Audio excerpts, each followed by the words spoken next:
আপনার হাতে থাকা মোবাইলটি যখন প্রপারলি ফাংশনিং করে না, হ্যাং করে, কি করেন আপনি? জাস্ট রিস্টার্ট বাটনে একটা ক্লিক, দেন কিছু সময় নেওয়ার পরে মোবাইল আবার অটো ফাংশনিং করা শুরু করে দেয়। ইস, কেমন হতো বলুন তো? ডিপ্রেশন, ফ্রাস্ট্রেশন, হতাশায় এই মোরা জীবনটাকে যদি আরেকবার রিস্টার্ট দেওয়া যেত। হ্যাঁ, এমনই একটা রিস্টার্ট বাটন আবিষ্কার করেছেন সময় সেরা লেখক কোচ কাঞ্চন স্যার। তার বই রিস্টার্ট ইউর লাইফে এমন কিছু পথ উনি বাতলে দিয়েছেন, যে পথগুলোকে অবলম্বন করতে পারলে আমাদের হতাশায় মোরা জীবনটাকে আমরা আবার নতুন করে আশার আলো দেখাতে পারবো। তো চলুন আজকে আলোচনা করা যাক কোচ কাঞ্চন স্যারের হাতে লেখা বই দ্য রিস্টার্ট ইউর লাইফ নিয়ে। আসসালামু আলাইকুম, আমি মেহেদী হাসান তানভীর কথা বলছি বইপুরের পক্ষ থেকে। বইপুরুয়া আমাদের একটি কমপ্লিট মিশন বই প্রেমীদেরকে নিয়ে, যেখানে আমরা জগৎ বিখ্যাত বিভিন্ন বইকে নিয়ে গবেষণা করে তার সামারি আমরা রেডি করি, যাতে করে আপনি আপনার ব্যস্ত সময়ের মধ্য থেকে 5 থেকে 7 মিনিট সময় দিয়ে একটা জগৎ বিখ্যাত বইয়ের কমপ্লিট একটা নির্দেশ নিয়ে যেতে পারেন। কথা বলছিলাম প্রত্যেকের জীবনের জন্য গুরুত্বপূর্ণ একটি বই রিস্টার্ট ইউর লাইফ নিয়ে। বর্তমান সময়ে আপনার জীবনে চলা সকল নেগেটিভিটিগুলোকে এক ক্লিকে বাদ দিয়ে যদি সত্যিকারের সফল এবং সুখের জীবন উপভোগ করতে চান, বইয়ের শুরুতেই তার জন্য কোচ 3টি খুব চমৎকার রিস্টার্ট বাটন দিয়েছেন। নিঃশর্তভাবে আপনার জীবনে নেগেটিভ প্রভাব বিস্তারকারী প্রত্যেককে ক্ষমা করে দিন, কোনো প্রকার শর্ত ছাড়া। নাম্বার 2, নিজেকে জানান দিয়ে দিন আপনার জীবনের জন্য আপনি যথেষ্ট। এন্ড নাম্বার 3, বর্তমানে বাঁচুন, অতীত কিংবা ভবিষ্যতে নয়, বর্তমান। বইয়ের পরবর্তী বাটনে কোচ ব্যাখ্যা করেন নো ফুল স্টপ, থেমে গেলেন তো হেরে গেলেন। আমাদের দেশে প্রায়শই মানুষ 25 বছর বয়সে মারা যায়, কিন্তু তাকে দাফন করার জন্য 60 বছর পর্যন্ত অপেক্ষা করা লাগে। লাইফে ঝঞ্ঝাট, ঝামেলা, frustration, depression, it's a part, এটা আসবেই, কিন্তু সর্বাবস্থায় আপনাকে জাস্ট এগিয়ে যেতে হবে। থেমে গেলেন তো হেরে গেলেন। পরবর্তী খুব গুরুত্বপূর্ণ প্যারামিটার পার্সোনাল সর্ট অ্যানালাইসিস। আমরা প্রত্যেকে যারা ব্যবসা বাণিজ্য করি, আমরা অবশ্যই ব্যবসার জন্য সর্ট অ্যানালাইসিস করি, কোনটা ভালো এবং কোনটা মন্দ। কিন্তু তার চেয়ে খুব বেশি গুরুত্বপূর্ণ জীবনের সর্ট অ্যানালাইসিস করা। সর্ট মানে কি? Strength, weakness, opportunity and threats. Strength, আপনার জীবনের শক্তিমত্তা জায়গাগুলো কোনগুলো, আগে এগুলোকে ফিক্স করে ফেলতে হবে। যেমন সেলফ ফাইটের মালিক মার্ক ডিভেন বলেছিলেন, আপনি নিজেকে নিয়ে যা চিন্তা করেন তার চাইতে প্রায় 20 গুণ বেশি ক্যাপাবল আপনি জীবনে যা করতে চান তার জন্য।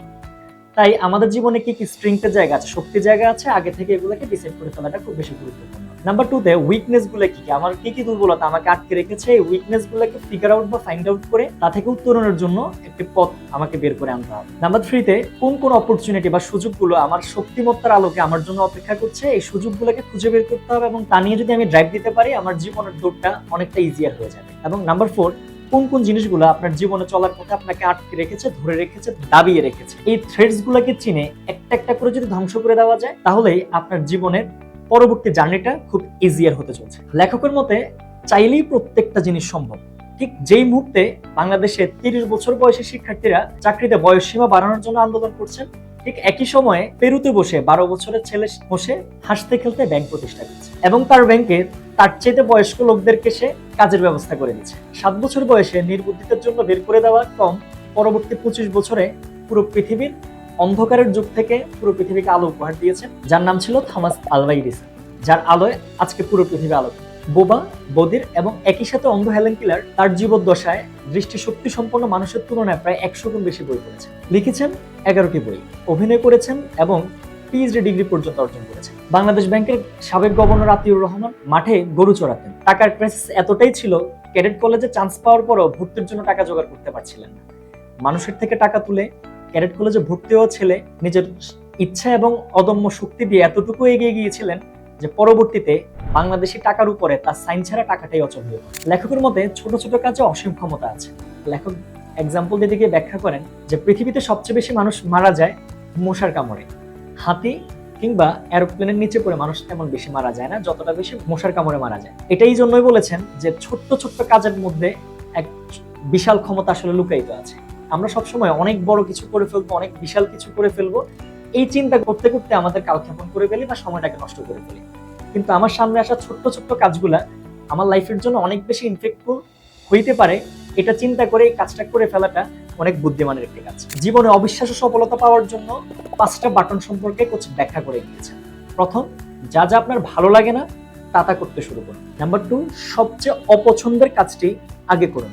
দেখেন, বই পড়তে কারোই ভালো লাগে না, সবার ভালো লাগে খুশির ঠেলায় ঘুরতে, কিন্তু খুশির ঠেলায় ঘোরার সাথে সফলতার কোনো সম্পর্ক নেই। তার মানে আপনি ভালো কিছু করতে হলে যা যা ভালো লাগে না তাই করতে হবে। নাম্বার 3, কম হলেও প্রতিদিন কাজ করুন। কনসিস্টেন্সি ইজ দ্য কি। যারা ভালো স্টুডেন্ট তারা পরীক্ষার আগের রাত্রে অনেক বেশি পড়ে না, অল্প অল্প করে সারা বছর ধরে পড়ে। নাম্বার 4, সমালোচনা, ব্যর্থতা, প্রত্যাখ্যান এগুলোর জন্য মানসিকভাবে প্রস্তুতি নেন। এগুলো আপনার সুখী এবং সমৃদ্ধশালী জীবনের জন্য মোটিভেশন হিসেবে কাজ করবে। অ্যান্ড নাম্বার 5, নিজেকে ধৈর্য ধরতে শেখান। যে কোনো জিনিসে তাড়াহুড়া করবেন না। তাড়াতাড়ি করুন ঠিক, তবে তাড়াহুড়া করা যাবে। প্রত্যেকটা জিনিস একটা সঠিক নিয়ম মেনেই আসবে। ধরেন আপনি ভোর 3টা বাজে উঠলেন সূর্য দেখার জন্য, আপনি যত তাড়াহুড়াই করেন আপনি কি ভোর 3টা সূর্য আসলে দেখতে পাবেন না। কেন? কারণ সূর্য ওঠার একটা সময় আছে, সূর্যের সময়ে। ঠিক তেমনি ভাবে আমাদের জীবনের আমাদের অর্জনগুলো অর্জনের সময় আসবে। ধৈর্য ধরে যদি আমি আমার জীবনের দায়িত্বটা পালন করতে পারি, তবেই মিলবে আসল সুখ, সমৃদ্ধ এবং সফলতা। শেষ করবো খুব চমৎকার একটা লাইন দিয়ে, don't follow your passion. Don't follow your passion লাইনটা যখন আমি দেখলাম আমার চোখটা এখানে আটকে গেল। কারণ আমাদের দেশীয় প্রেক্ষাপটে সবসময় একটা জিনিসে উৎসাহিত করা হয়, ফলো ইউর প্যাশন। কিন্তু লেখক এখানে ব্যাখ্যা করেন যে আমাদের মতো উন্নয়নশীল একটি দেশে আপনি প্যাশনকে ফলো করতে গেলে সবসময় সফলতা পাবেন না। তাই প্রফেশনকে আপনার প্যাশন বানিয়ে ফেলা এবং তাকে ফলো করাটাই হবে আপনার জন্য সত্যিকার অর্থে সঠিক সিদ্ধান্ত। এই বইটি আপনি একবার পড়ে ফেললেন আর শেষ করে ফেললেন, ব্যাপারটা এমন না। কারণ আমরা এমন একটা পৃথিবীতে বসবাস করছি, আমাদের মনোযোগটা ধরে রাখা আসলে খুবই কঠিন। ফ্রাস্ট্রেশন, ডিপ্রেশন এবং হতাশা আমাদের নিত্যদিনের সঙ্গী। তাই এই বইটি আপনার কালেকশনে রাখাটা হবে আপনার জন্য খুবই যৌক্তিক এবং বুদ্ধিমানের সিদ্ধান্ত। বইটি পড়ুন এবং নিজের জীবনকে কন্টিনিউ রিস্টার্ট করতে থাকুন। আপনার জন্য শুভকামনা। আসসালামু আলাইকুম।